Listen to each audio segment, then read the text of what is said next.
Assalamualaikum warahmatullahi wabarakatuh. Baiklah, saya Tri Astuti, Prodi Ilmu Al-Quran dan Tafsir semester 4. Baiklah, saya di sini akan menjelaskan tentang perkembangan tafsir di Indonesia periode pertengahan. Pertama yaitu sejarah perkembangan tafsir di Indonesia periode pertengahan. Rasulullah SAW adalah mufasir pertama dalam hal melakukan penafsiran terhadap Al-Quran.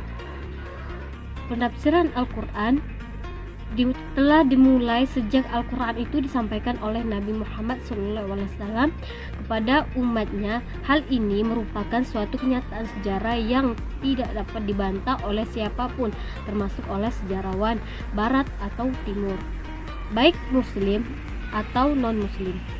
Adapun perkembangan penafsiran Al-Quran di Indonesia jelas berbeda dengan terjadi di dunia Arab atau Timur Tengah, tempat turunnya Al-Quran sekaligus tempat kelahiran tafsir Al-Quran.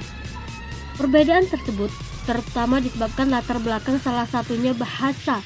Oleh karena itu, proses penafsiran Al-Quran untuk bangsa Indonesia melalui penerjemahan ke dalam bahasa Indonesia terlebih dahulu, sehingga tafsir Al-Quran di Indonesia melalui proses yang lebih lama jika dibandingkan dengan tempat asalnya.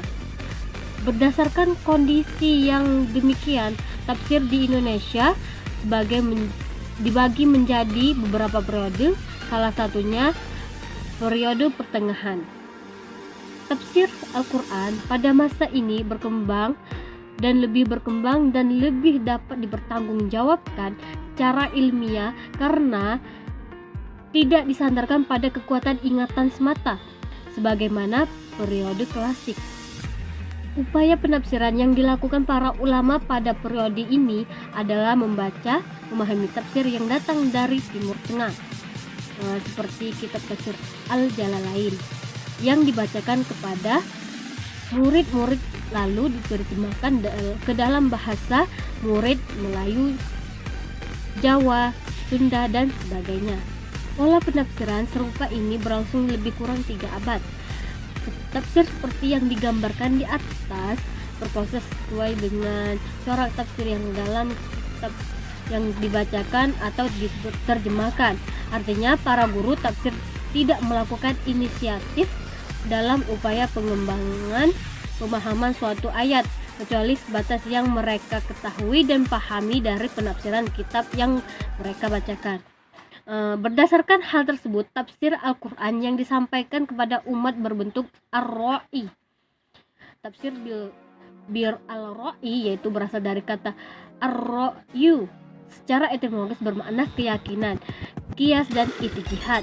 Jadi tafsir bil al-ra'i itu adalah penafsiran yang dilakukan secara ijtihad, yaitu rasio yang dijadikan sebagai titik tolak penafsiran. Adapun metode dan corak tafsir, yang pertama, metode tafsir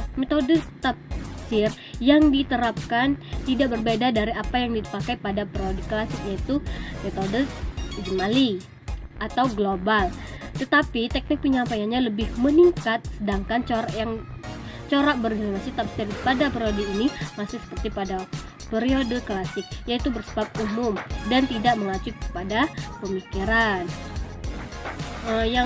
Yang kedua yaitu corak tafsir bercorak umum.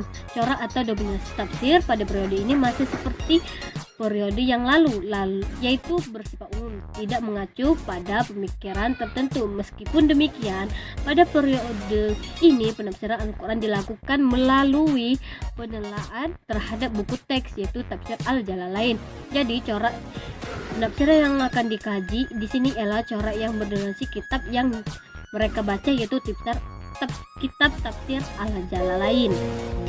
Dan yang terakhir, tokoh tafsir abad pertengahan. Pertemuan terbentuk surat Al-Kahfi pada abad 16 Masehi menjadi kitab tafsir pertama yang berbahasa Melayu di Indonesia.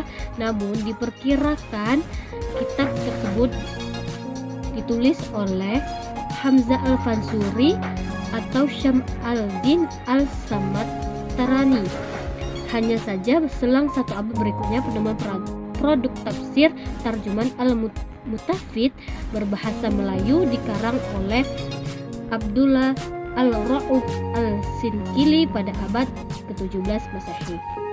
Jadi kesimpulannya, pada tafsir abad pertengahan ini dimulai secara faktual pada periode tengah ini.